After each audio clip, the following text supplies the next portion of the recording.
जय हिंद साथियों, welcome to self study classes with Sumit Jain. YouTube channel में आप सभी का स्वागत है। दोस्तों, पर्यावरण अध्ययन के आज हम लगभग 100 प्रश्नों पर चर्चा करने वाले हैं। ठीक है, तो सभी लोग वीडियो को लाइक करेंगे। एमपी टेट एग्जाम की तैयारी करने वाले, रीट एग्जाम की, सीटीईटी एग्जाम एवं अदर एग्जाम जिनमें भी पर्यावरण पूछा जाता है, ठीक है, सबके लिए बहुत ही महत्वपूर्ण होगा और ये वन लाइनर प्रकार के प्रश्न होंगे। तो सभी लोग फटाफट से उत्तर भी आपको बताना है, कुछ टाइम भी आपको दिया जाएगा। सब्सक्राइब जरूर कर लेना और बेल आइकन को दबाकर ऑल पर क्लिक करना है। ठीक है, तो स्टार्ट करते हैं दोस्तों आज का ये वीडियो। और दोस्तों, आप हमसे इंस्टाग्राम में भी जुड़ सकते हैं। इंस्टाग्राम में जुड़ने के लिए आपको सर्च करना है Sumit Jain self study classes. WhatsApp number है तो आप व्हाट्सएप से भी जुड़ सकते हैं। ठीक है, और YouTube channel self study classes आपको पता ही है। और फेसबुक से जुड़ने के लिए आपको सर्च करना है सुमित जैन। ट्विटर से जुड़ने के लिए सुमित जैन। ठीक है, और टेलीग्राम ग्रुप से जुड़ने के लिए आप सर्च करेंगे IAS स्टडी ट्रेक। तो ठीक है, स्टार्ट करते हैं दोस्तों आज का ये वीडियो। विश्व पर्यावरण संरक्षण दिवस कब मनाया जाता है? आपको बताना है विश्व पर्यावरण संरक्षण दिवस कब मनाया जाता है। प्रश्न क्रमांक 1 है, तब आपका बिल्कुल सही आंसर होगा 26 नवंबर को विश्व पर्यावरण संरक्षण दिवस मनाया जाता है। ठीक है, पर्यावरण दिवस जो मनाया, विश्व पर्यावरण दिवस 5 जून को मनाया जाता है, लेकिन विश्व पर्यावरण संरक्षण दिवस की अगर बात होती है तो ये 26 नवंबर को मनाया जाता है। ठीक है, भारतीय वन्यजीव संस्थान स्थित है, तो कहाँ स्थित है? भारतीय वन्यजीव संस्थान स्थित है, तो ये स्थित है दोस्तों देहरादून में। कहाँ पर है? देहरादून। वन्यजीव संस्थान स्थित है। वन अनुसंधान केंद्र भी देहरादून में स्थित है। वन्यजीव संस्थान भी कहां पर है? देहरादून में स्थित है। अगला है ध्वनि प्रदूषण मापने की इकाई क्या है? प्रश्न क्रमांक 3 का उत्तर हमें बताना है। अगर आपसे बनता है तो कमेंट में जरूर लिखा करें। ठीक है, तो आपका बिल्कुल सही आंसर होगा डेसिबल। ध्वनि प्रदूषण मापने की जो इकाई है वो कहलाती है डेसिबल। ठीक है, विश्व पर्यावरण दिवस 2019 का विषय क्या था? दोस्तों, विश्व पर्यावरण दिवस 5 जून को मनाया जाता है, लेकिन विश्व पर्यावरण दिवस 2019 की जो थीम थी, जो विषय था, वो क्या था? तब आपका बिल्कुल सही आंसर क्या होगा? बीट वायु प्रदूषण। ये 2019 का विषय था, थीम थी। प्रश्न क्रमांक 4 का उत्तर। ठीक है, नेक्स्ट देख लेते हैं। ओजोन परत की मोटाई नापने की इकाई है तो क्या है? प्रश्न क्रमांक 5 का उत्तर हमें बताना है। ओजोन परत की मोटाई नापने की इकाई क्या है? तब आपका बिल्कुल सही आंसर क्या हो जाएगा? ओजोन परत की मोटाई नापने की जो इकाई है दोस्तों वो डॉप्सन यूनिट है। क्या है? डॉप्सन, या फिर डीबी कहा जाता है। ठीक है, डॉप्सन यूनिट, याद रख लेना। अगला क्वेश्चन है दोस्तों, जुड़वा और प्रेशर कुकर ग्रह है तो कौन सा है? प्रश्न क्रमांक 6 का उत्तर बताना है। जुड़वा और प्रेशर कुकर कौन सा है, या जिसे जुड़वा ग्रह कहा जाता है वो ग्रह है शुक्र। ठीक है, क्वेश्चन पूछा गया था, जुड़वा और प्रेशर कुकर ग्रह है तो शुक्र। सर्वाधिक भूकंप वाला देश कौन सा है? प्रश्न क्रमांक 7 का उत्तर हमें बताना है। सर्वाधिक भूकंप वाला देश जो है वो कौन सा है? तो आपका बिल्कुल सही आंसर हो जाएगा, जो सर्वाधिक भूकंप वाला देश है वो है जापान। कौन सा देश है? जापान। ठीक है, याद रखना है।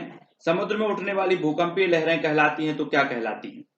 समुद्र में उठने वाली भूकंपीय लहरें क्या कहलाती हैं? प्रश्न क्रमांक 8 का उत्तर हमें बताना है।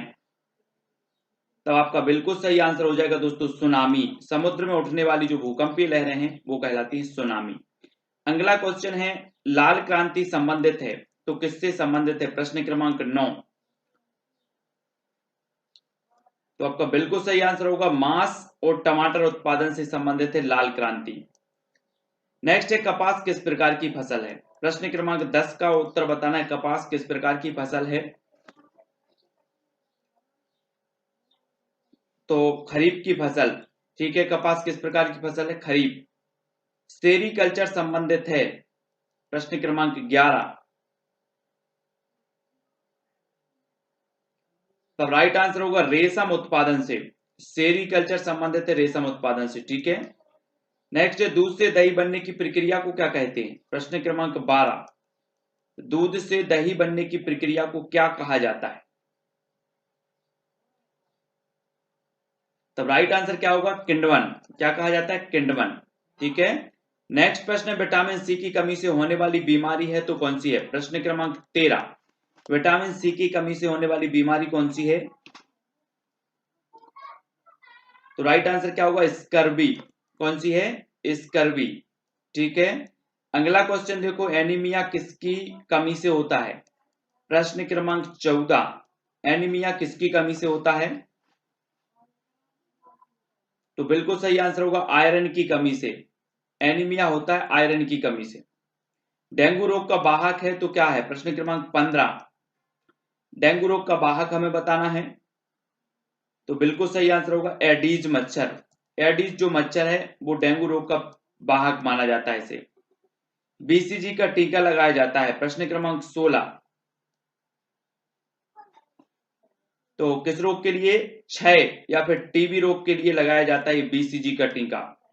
एड्स की जांच के लिए कौन सा टेस्ट किया जाता है? प्रश्न क्रमांक 17 का आंसर बताना है हमें।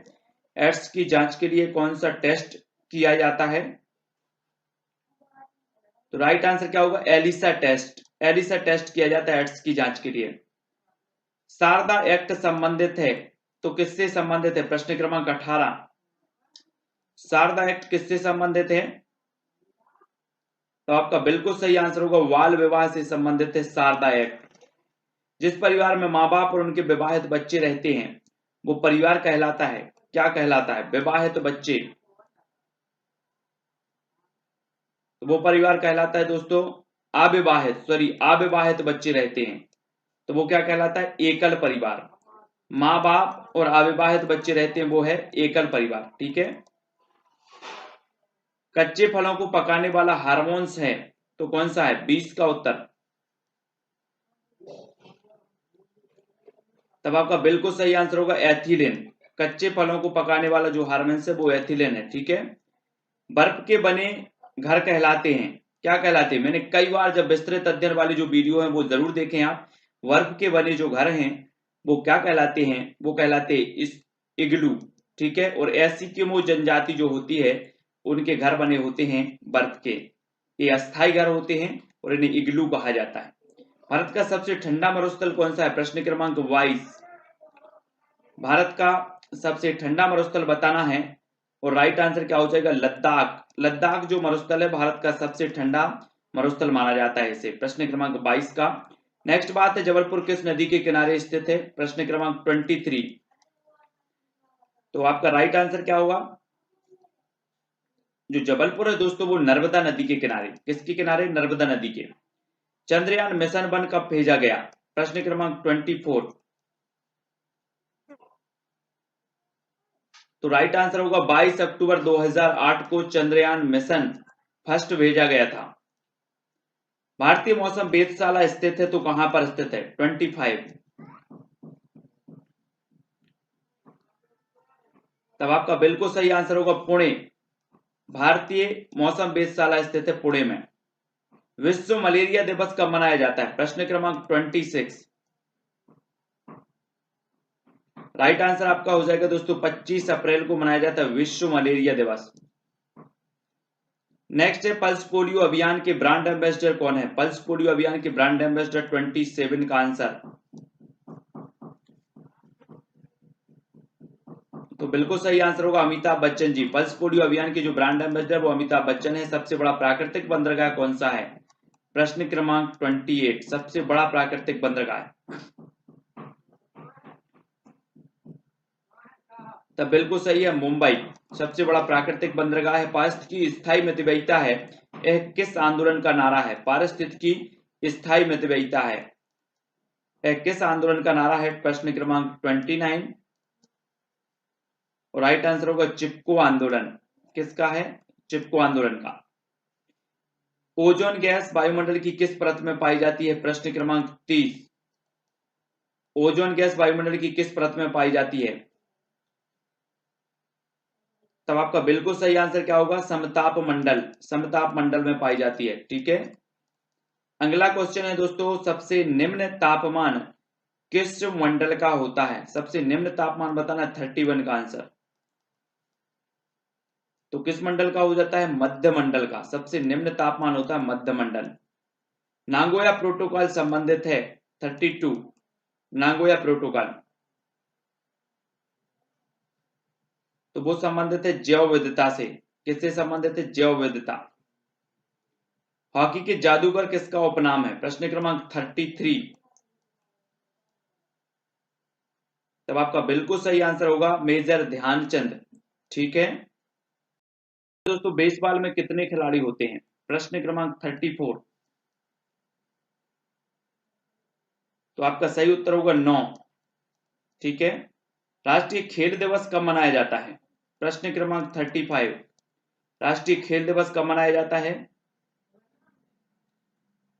तो राइट आंसर क्या होगा? 29 अगस्त को।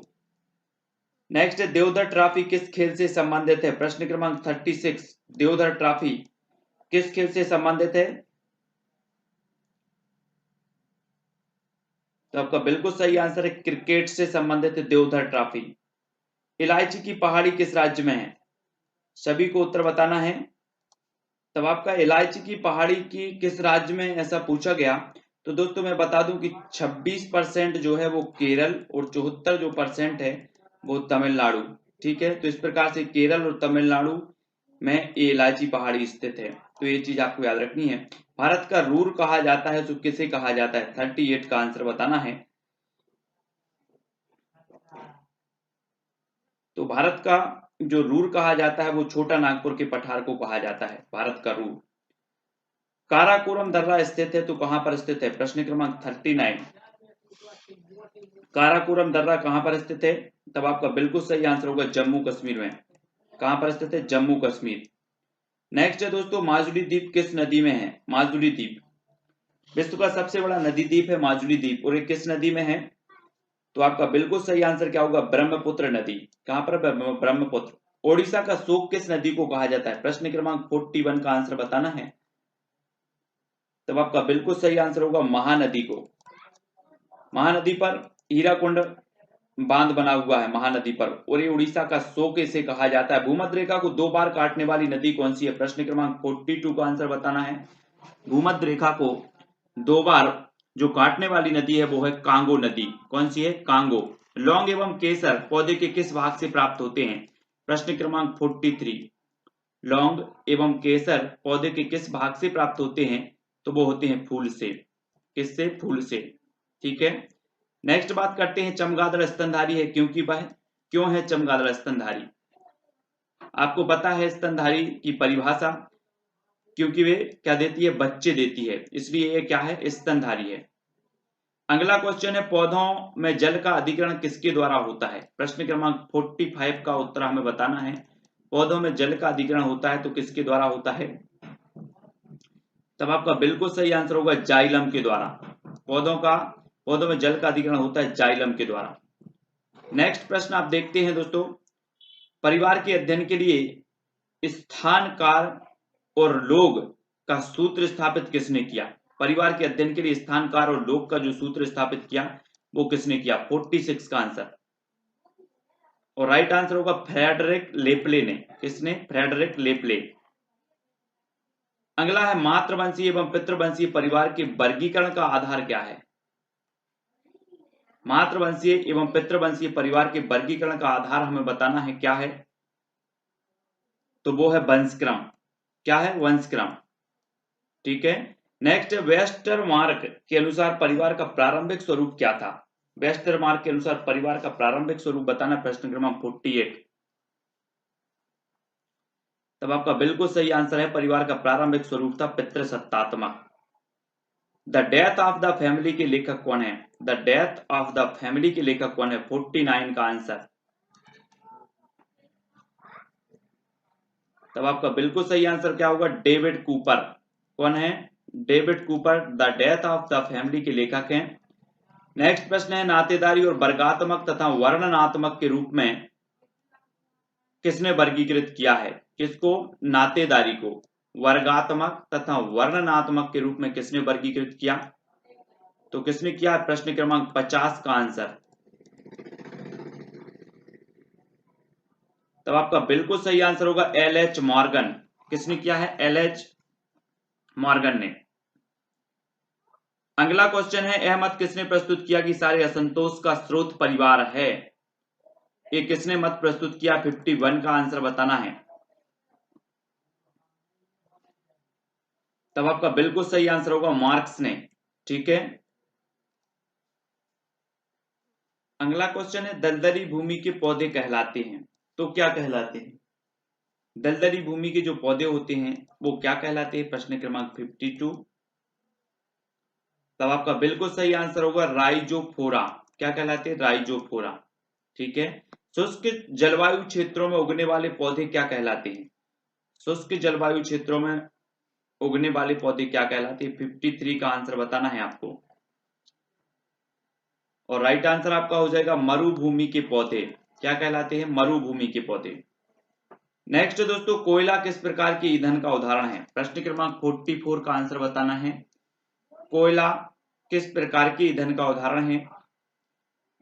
तो आपका राइट जो आंसर हो जाएगा वो क्या होगा? जीवाश्म ईंधन। किसका है? जीवाश्म ईंधन का उदाहरण है।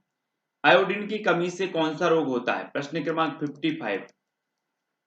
आयोडीन से की कमी से होने वाला जो रोग है वो रोग है दोस्तों घेंगा, या फिर जिसे गायटर कहा जाता है।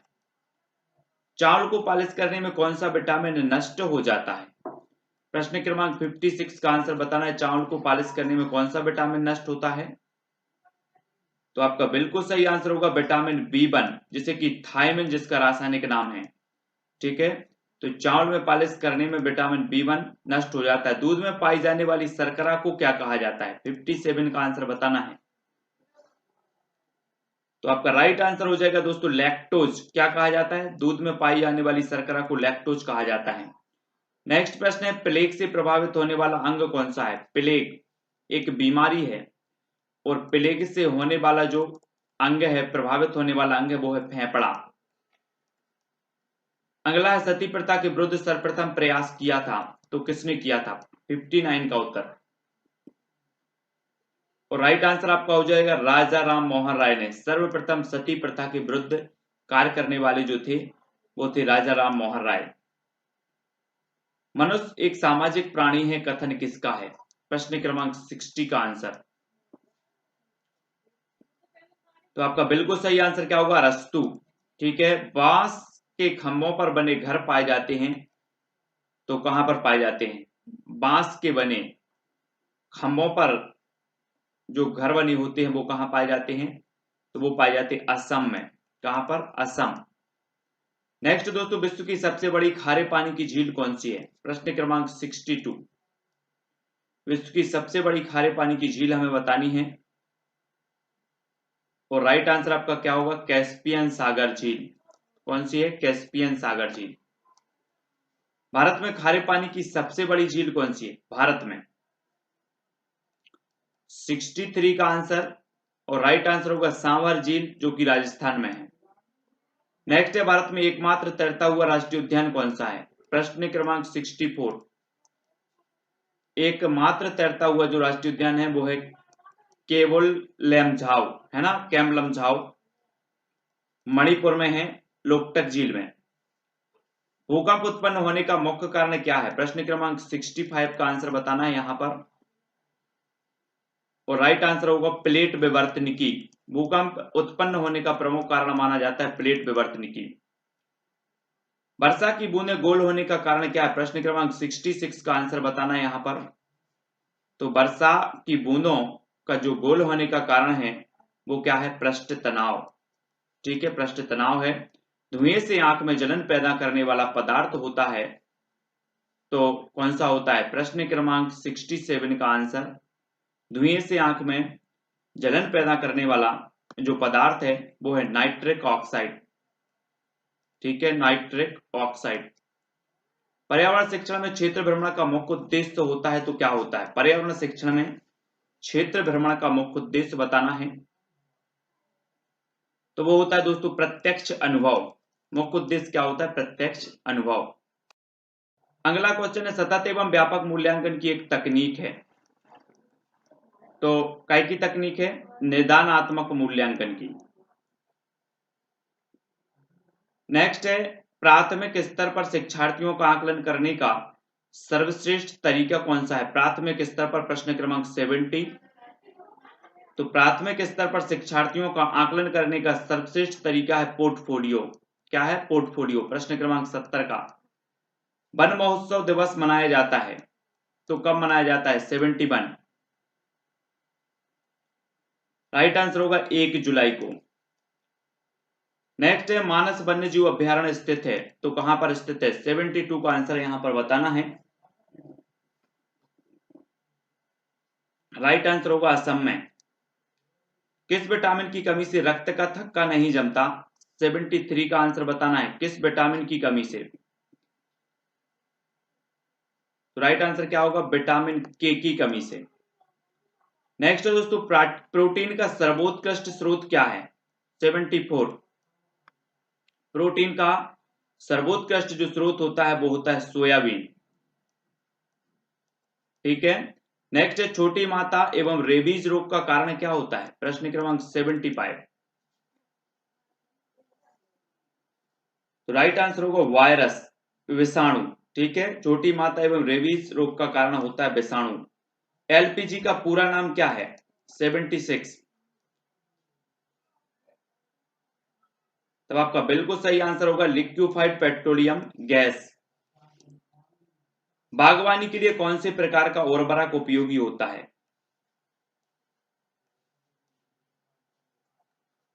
तो राइट आंसर आपका हो जाएगा वर्मी कंपोस्ट, है ना, केंचुआ के द्वारा बनाया गया जो खाद होता है वो वर्मी कंपोस्ट। नेक्स्ट है, हॉर्टिकल्चर संबंधित है तो किससे संबंधित है? प्रश्न क्रमांक 71।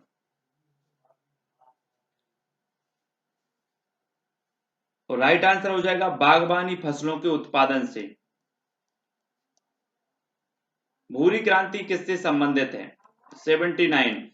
भूरी क्रांति किससे संबंधित है? फिर आपका राइट आंसर होगा उर्वरक उत्पादन से, भूरी क्रांति। रबी फसल की बुआई की जाती है, प्रश्न क्रमांक 80। तो अक्टूबर नवंबर में की जाती है रबी फसल की बुआई। किस महाद्वीप में एक भी ज्वालामुखी नहीं है? प्रश्न क्रमांक 81।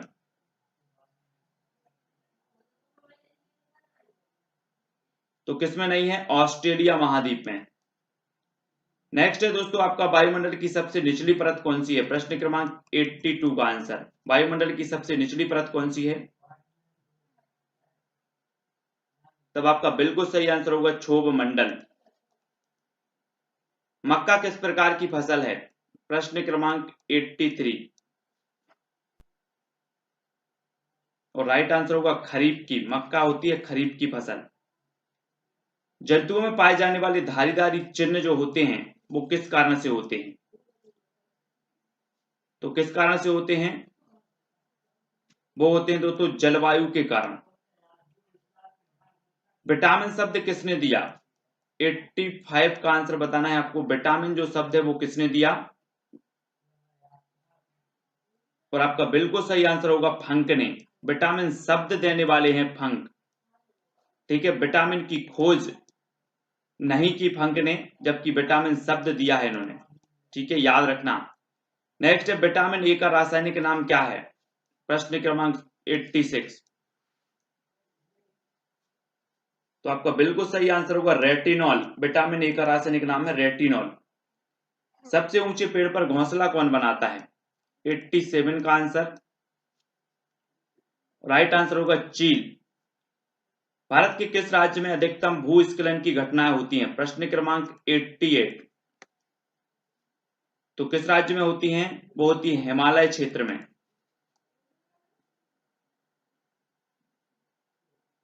दूधराज किस प्रदेश का राजकीय पक्षी है? 89। दूधराज बताना है किस प्रदेश का राजकीय पक्षी है? तो वो है दोस्तों मध्य प्रदेश का। पर्यावरण अनुसंधान संस्थान स्थित है तो कहां है? 90 का उत्तर बताना है। तब आपका बिल्कुल सही है नागपुर। पर्यावरण अनुसंधान संस्थान स्थित है नागपुर में। गोल क्रांति संबंधित है 91। तो गोल क्रांति आलू उत्पादन से संबंधित है। ठीक है, आलू। श्वेत क्रांति के जनक कौन है? 92 का उत्तर बताना है आपको, और आपको पता भी है तो जल्दी से कमेंट में लिखें श्वेत क्रांति के जो जनक हैं वो कौन थे? वर्गीस कुरियन। ठीक है, वर्गीस कुरियन। वायुमंडल में कितनी परतें पाई जाती हैं? प्रश्न क्रमांक 93। तो वायुमंडल में जो परतें पाई जाती हैं वो 5। विश्व का सबसे ऊंचा ज्वालामुखी कौन सा है? 94 का आंसर बताना है। विश्व का सबसे ऊंचा ज्वालामुखी है तो कौन सा है? तब आपका बिल्कुल सही आंसर होगा कोटोपैक्सी। कौन है? कोटोपैक्सी। अगला क्वेश्चन है दक्षिण एशिया का एकमात्र सक्रिय ज्वालामुखी कौन सा है? 95 का आंसर यहां पर बताना है। दक्षिण एशिया का एकमात्र सक्रिय ज्वालामुखी, और वो ज्वालामुखी है वेरन अंडमान द्वीप। अगला है भूकंप का अध्ययन कहलाता है तो क्या कहलाता है? 96 का उत्तर हमें बताना है, भूकंप का अध्ययन क्या कहलाता है? तो आपका बिल्कुल सही आंसर होगा सीस्मोलॉजी। क्या कहलाता है? सीस्मोलॉजी। माउंट एवरेस्ट पर्वतमाला जिसे नेपाल में जाना जाता है तो किस नाम से जाना जाता है माउंट एवरेस्ट को? तो आपका बिल्कुल सही आंसर होगा सागर माथा के नाम से जाना जाता है। ठीक है। अमृत क्रांति संबंधित है तो किससे संबंधित है अमृत क्रांति? प्रश्न क्रमांक 98, और उत्तर हो जाएगा नदी जोड़ो परियोजना से। अगला क्वेश्चन है वाहनों में प्रयुक्त होने वाली प्राकृतिक गैस जो न्यूनतम पर्यावरण प्रदूषण उत्पन्न करती है कहलाती है, क्या कहलाती है? प्रश्न क्रमांक 99 का उत्तर बताना है। तो वो कहलाती है क्या? CNG gas. नेक्स्ट है भारतीय जीवाश्म वनस्पति विज्ञान के जनक कौन है? प्रश्न क्रमांक 100। भारतीय जीवाश्म वनस्पति विज्ञान के जो जनक हैं वो वीरबल साहनी हैं। कौन है? वीरबल साहनी। ठीक है। तो यहां पर हमने पर्यावरण के 100 प्रश्न देखे। वो पर्यावरण के 100 प्रश्न बहुत ही महत्वपूर्ण है दोस्तों।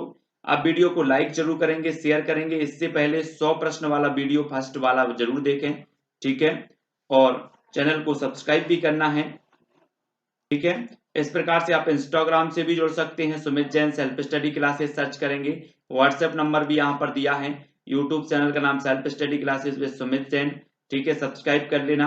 और फेसबुक से जुड़ने के लिए सुमित जैन आपको सर्च करना है, ट्विटर पर भी सुमित जैन, और टेलीग्राम पर सर्च करना है IAS स्टडी ट्रैक, और ज्वाइन हो जाना है। वीडियो को लाइक करके शेयर करें। बहुत सारे वीडियो हैं जो कि आपको प्ले लिस्ट पर जाकर के देखना है। आज के वीडियो के लिए बस इतना ही।